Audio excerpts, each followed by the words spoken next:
लीलावती का परिवार बहुत गरीब था। उसका बेटा अभिजीत और बहू ममता वैष्णो माता के दर्शन करके अपने घर वापस आ रहे थे। तभी झमाझम बहुत जोरदार बारिश होने लगी। आसमान में बिजली कड़कने लगी। माँ, जल्दी से चलो वरना हमारी ट्रेन छूट जाएगी। हाँ बेटा, माता रानी के दर्शन तो हो ही गए हैं। आने वाली संतान के स्वागत में ऊपर वाले ने बारिश भी बहुत तेज कर दी है। अब जल्दी से हमें घर पहुंचना होगा क्योंकि डिलीवरी किसी भी समय हो सकती है। माँ, मैंने तो पहले ही कहा था कि डिलीवरी का वक्त है, अभी इतनी दूर जाना ठीक नहीं है, पर आप लोगों ने मेरी बात मानी ही नहीं। बेटा, पंडित जी ने बताया था कि 8 महीने बाद ही बच्चा पूरी तरीके से माँ के पेट से बाहर आने के लिए तैयार हो जाता है और इस समय अगर माता रानी का आशीर्वाद मिल जाए तो सब कुछ ठीक हो जाता है। हो सकता है हमारी गरीबी भी कम हो जाए आने वाले बच्चे की वजह से। तो इस तरह से बातें करते करते वो लोग स्टेशन पहुँच गए। बारिश रुकने का नाम ही नहीं ले रही थी। ट्रेन 1 घंटा लेट थी। इसी वजह से उन लोगों ने 1 घंटा स्टेशन पर ही बिताया। 1 घंटे बाद ट्रेन आ गई। अम्मा जी, सामान उठाना है क्या? अरे नहीं भाई साहब, जब अपनी जिंदगी का भार हम लोग उठा रहे हैं तो ये सामान क्या चीज है। हमारी गरीबी से तो हल्का ही है ये सामान। वाह भाई साहब वाह, कितनी गहरी बात कर डाली आपने। खैर, अभिजीत ने सारा सामान उठाया और ट्रेन में बैठ गए। ट्रेन चलने लगी। काफी घंटे का सफर करने के बाद भी बारिश बंद नहीं हुई। माँ, मुझे लगता है कि हमें बारिश में ही अपने घर तक पहुँचना पड़ेगा। आसमान देखो कितना काला है।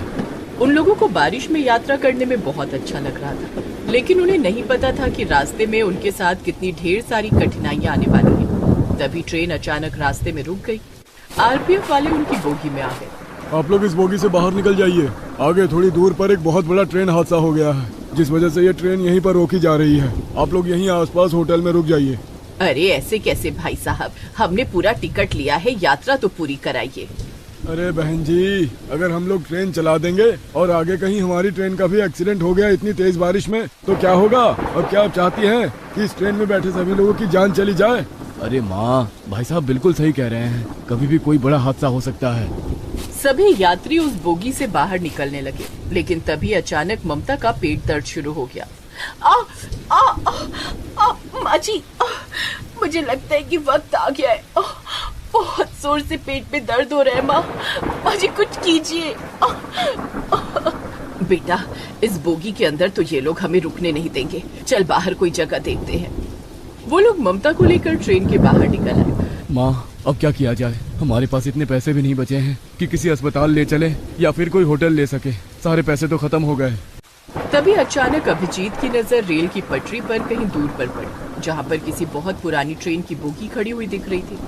कुछ लोग उसी डिब्बे के अंदर घुस रहे थे।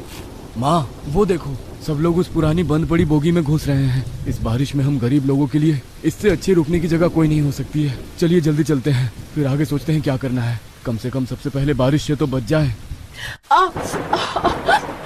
बाजी, अब मुझसे दर्द बर्दाश्त नहीं होता बाजी। अभिजीत ने थोड़ा सामान अपनी माँ को पकड़ाया और ममता को अपनी गोद में उठाकर तेज बारिश में भागता हुआ उस ट्रेन के डिब्बे के अंदर घुस गया, जहाँ पर बहुत सारे लोग पहले से ही मौजूद थे। अरे बहन जी, ऐसी कंडीशन में बहू को बाहर ले जाने की क्या जरूरत थी? बहन जी, अब क्या बताऊं मैं आपको, सब मेरी ही गलती है। आखिरी महीना चल रहा था और मुझे ही वैष्णो माता के दर्शन कराने थे अपनी बहू को। वो लोग सब बात कर ही रहे थे कि तभी ममता फिर जोर जोर से चीखने लगी।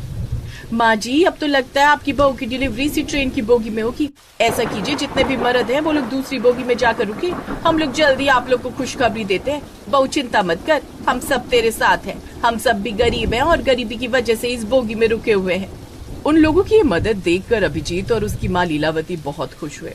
अभिजीत और बाकी के आदमी दूसरी बोगी में जाकर ठहर गए। इधर सारी औरतों ने मिलकर ममता की डिलीवरी कर दी। उसका एक बेटा पैदा हुआ इस ट्रेन में। अभिजीत, बधाई हो, तू बाप बन गया। अभिजीत दूसरी बोगी में था। ये सुनकर वो बहुत खुश हुआ और उस बोगी में जितने भी आदमी थे वो भी बहुत खुश हुए। क्या बात है भाई साहब, इस बारिश में हम सारे लोग बहुत परेशान थे। आगे किसी ट्रेन का एक्सीडेंट हो गया है जिससे बहुत सारे लोग डरे हुए थे, लेकिन आपने बाप बनकर एक छोटी सी खुशी हम सारे लोगों को दी है। चलिए चलकर देखते हैं। माँ, क्या हम लोग उस बोगी में आ सकते हैं? हाँ हाँ बिल्कुल। अभिजीत के साथ उस बोगी में जितने आदमी थे वो लोग भी अब उस बोगी में आ गए जहाँ पर ममता ने एक बच्चे को जन्म दिया था। अब आप लोगों को परेशान होने की कोई जरूरत नहीं है। मैं एक अस्पताल में नर्स का काम करती हूँ पिछले 20 सालों से। मेरे पास कुछ दवाइयाँ और इंजेक्शन भी हैं, मैं लगा देती हूँ बच्चे को। कुछ देर बाद अंधेरा होने लगा और माइक पर किसी ने ऐलान किया, यहाँ पर आसपास जितने भी यात्री रुके हुए हैं वो वहीं पर रुके रहें, क्योंकि बारिश की रफ्तार बढ़ती जा रही है। हमारे आर्मी के जवान आपके पास ही मौजूद है। अगर किसी को भी कोई तकलीफ होगी तो वो उन्हें बचा लेंगे। अब जब तक बारिश बंद नहीं हो जाती, आगे का रास्ता क्लियर नहीं हो जाता, आप सब लोग सुरक्षित रहें। आप सभी को खाना मिलता रहेगा सरकार की तरफ से। तो अब रात को उन लोगों ने उस बंद पड़ी पुरानी ट्रेन की बोगी को ही अपना घर बना लिया। जिनके पास जो भी कंबल और चादर थे, उनसे उन लोगों ने उस बोगी के अंदर ही बिस्तर बना लिया। 3 दिन बीत गए लेकिन अभी तक बारिश बंद नहीं हुई। ये तो अच्छा हुआ कि सरकार की तरफ से हमें खाना मिल रहा है और हमें मुफ्त में रहने की जगह भी मिल गई।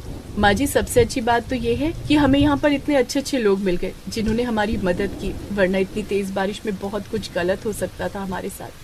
सब माता वैष्णो जी की कृपा है बहन जी। आप अपने होने वाले पोते के लिए ही माता वैष्णो के दरबार गई थी और उसके साथ ही कुछ गलत हो जाता, ऐसा तो हो ही नहीं सकता था। अब वो ट्रेन ही उस गरीब परिवार का घर बन चुका था। वहाँ पर जितने भी लोग थे सब एक परिवार की तरह रहने लगे। बहुत सारे लोगों ने मिलकर एक कठिन समय को भी कितना खुशनुमा बना दिया था। करीब 1 हफ्ते तक वो लोग एक साथ एक परिवार की तरह रहे। जब बारिश बंद हुई तब उनकी ट्रेन एक बार फिर से आगे चलने के लिए तैयार हो गई। 1 हफ्ते में ही हम सब एक परिवार की तरह रहने लगे थे। 1 हफ्ते पहले हम लोग एक दूसरे को जानते भी नहीं थे, पर अब बिछड़ते हुए बहुत बुरा लग रहा है। किसी ने क्या खूब कहा है कि आते जाते खूबसूरत आवारा सड़कों पे कितने अनजान लोग मिल जाते हैं, उनमें से कुछ लोग भूल जाते हैं, कुछ याद रह जाते हैं। जिंदगी के किसी न किसी मोड़ पर एक बार हम लोग फिर कभी मिलेंगे। तो इस तरह एक दूसरे से विदा लेकर सब लोग अपनी अपनी सीट पर बैठ गए। ट्रेन एक बार फिर से चल पड़ी। अभिजीत अपनी माँ, अपनी पत्नी और अपने नवजात बच्चे को लेकर जैसे ही अपने घर पहुंचा, वहां पर घर था ही नहीं। वहां चारों तरफ दलदल था। वो लोग हैरान हो गए। आसपास के लोगों से अभिजीत ने पूछा, अरे भाई साहब, ये सब क्या हो गया? ये सारे घर कैसे तबाह हो गए? मैं भी यहीं पर एक झोपड़पट्टी में रहता था। बहुत बहुत बधाई हो आपको। मेरा घर तबाह हो गया और आप मुझे बधाई दे रहे हैं? मैं बधाई इसलिए दे रहा हूँ क्योंकि आप लोग कम से कम जिंदा तो हैं। आप यहाँ से सही टाइम पर निकल गए थे, क्योंकि आपके जाने के बाद यहाँ पर इतनी खौफनाक बारिश और लैंडस्केप हुआ जिससे सारे घर तबाह हो गए।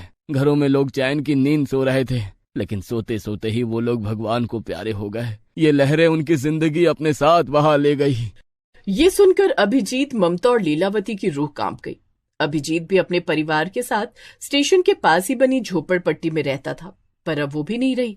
माँ, वो देखो, सामने एक बोगी खड़ी है, उसमें ही रहते हैं चलकर। वैसे भी हमें बोगी के अंदर रहने की आदत हो गई है और इस खराब मौसम में झोपड़ी बनाकर रहना ठीक नहीं है। वो लोग एक ट्रेन की बोगी में ही रहने लगे। कुछ महीनों बाद सरकार की तरफ से वहां पर जितनी झोपड़पट्टियां तबाह हो गई थी, उन सभी लोगों को रहने के लिए पक्का घर दे दिया गया। सरकार ने जो कॉलोनी बनाई थी, उन्हीं कॉलोनी में अभिजीत के परिवार को वही सारे लोग एक बार फिर मिले जिन्होंने ममता की डिलीवरी में उनका साथ दिया था। हमने आप लोगों से कहा था ना कि एक बार हम लोग फिर से मिलेंगे, और देखो भगवान ने हमें हमेशा के लिए एक जगह ही मिलवा दिया। तो इस तरह से अब वो सारे लोग एक साथ खुशी खुशी पक्के मकान में रहने लगे और मेहनत मजदूरी करके अपनी जिंदगी बिताने लगे।